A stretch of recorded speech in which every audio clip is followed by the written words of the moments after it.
This episode of Miniature Mashup was brought to you by Minis, Models, and Mayhem, a fun YouTube channel full of kit bashing, customs, and conversions. Lots of 40K content over there, good painting, good modeling.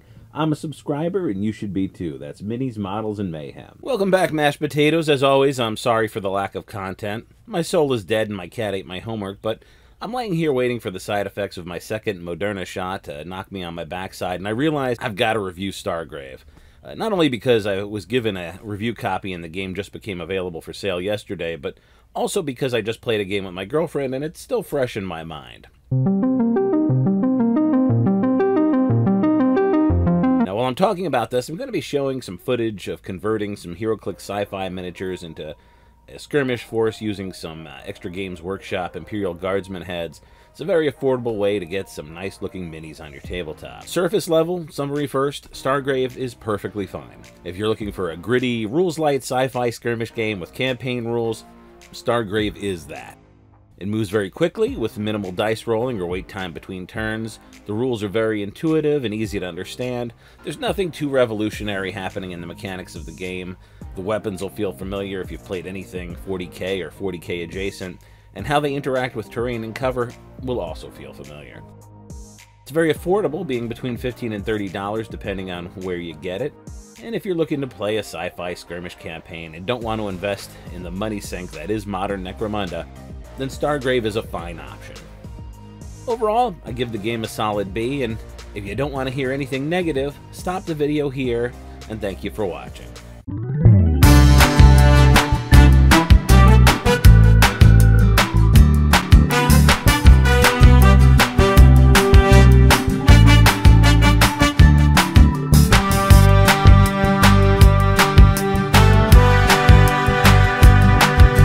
Alright, if you're still here, then you want to hear me gripe about some of the things in this game I don't care for. What is wrong with you? For starters, Stargrave makes a lot of use of 20-sided dice, which I don't love. The shooting system in Stargrave involves the shooter and the target each rolling a d20 with modifiers. If the shooter wins, has a higher roll, then the target is hit. You take the shooter's roll and then you subtract the target's armor value from that roll, and that'll give you the damage to the target. And yes, this is a much faster system than Games Workshop's rolling to hit, rolling to wound, making an armor save, then rolling to see if the wound was a wound or just a flesh wound. But the trade-off for that speed is you have a very swingy, dice-dependent system. And this is only made worse by critical hits and critical misses, which are also a part of this game.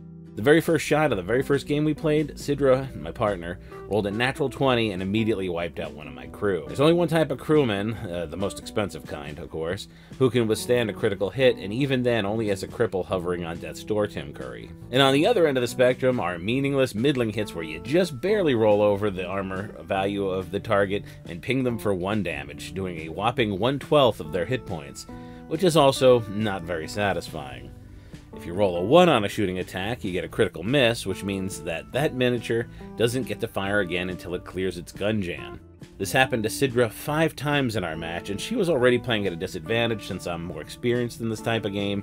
And it was a real bummer for her because, she's a new player, and she keeps getting weapon jams, and her opponent didn't get any. And that brings me to quibble number 2. There's a lot of things to keep track of with tokens. Aside from gun jams, there's also status effects like poisoned and wounded. There are different powers that remain active. There's 2 different types of loot that models can carry. Each model has between 12 and 16 hit points. It's very easy to lose track of what belongs to which model, especially if they start bunching up for group melee combats. You may find your crew members passing around poison tokens like body lice at Lollapalooza. If I sound disappointed, it's because I really enjoyed Frostgrave and I really love science fiction skirmish games, and here they are coming together, and I expected something pretty amazing. And what you get is Frostgrave that doesn't work quite as well as the original Fantasy Frostgrave. And I think the reason hangs around the fact that in a science fiction setting, the average trooper is much more impressive than a medieval swordsman. We've got space armor and all kinds of fun ranged weapons, including grenade launchers. And in Frostgrave, the wizards, they have fireballs, or things like fireballs, lightning bolts, big powerful spells. And when you compare that wizard to that swordsman, there's this big gap in power, and it makes sense that the game focuses on the wizards, because The warband that surrounds them is almost an afterthought. You know, somebody has to cook and mine the horses and carry the treasure. You know, the wizards are what's driving everything. When you get to Stargrave, you've got all these troopers with all this super high-tech gear. They're very capable, they're very powerful on their own, and the powers that they were given to the captains, the science fiction powers, are actually, they needed to be pushed even further in order to maintain that parity, in order to maintain the relationship of, yes, this is why this game is about these characters. They're so much more powerful. But in Stargrave, they did the opposite. They actually toned the powers down. There is nothing like a fireball or a lightning bolt. Everything is a lot more subtle. And so the mechanics, as they work in Frostgrave, don't really work in Stargrave, at least tonally. And I was mechanically too. You know, you've got these two glass cannons in Frostgrave, and the warband's there to protect them. And in Stargrave, you've got, you know, these captains, and they're really just like another member of the crew, except, you know, he can also bribe somebody on the enemy crew to make them miss a shot. Very subtle stuff. It's just not quite as successful a product. Sorry. If you compare it to a game like Necromunda, the leaders of those gangs are much, much more powerful. They'll have 2 wounds as opposed to a standard trooper's single wound, and that's a 200% difference. Effectively, a gang leader is twice as hard to kill, and can even have a 3rd wound to be even more so as a regular trooper. But in Stargrave, the difference between the lowest crew member and a level 10 captain is marginal. There is no toughness or equivalent stat. Everyone and every creature in Stargrave is just as easy to wound as every other creature wearing the same armor that it is. So, Grumpy Cat and Godzilla wearing the same combat armor will be equally easy to wound in Stargrave. The armor stat only varies between the lowest stat of 9 and the highest stat of 14, and on a 20-point scale, there's only a 6-point spectrum of damage resistance. That's why I call it a gritty system. Everybody feels pretty soft.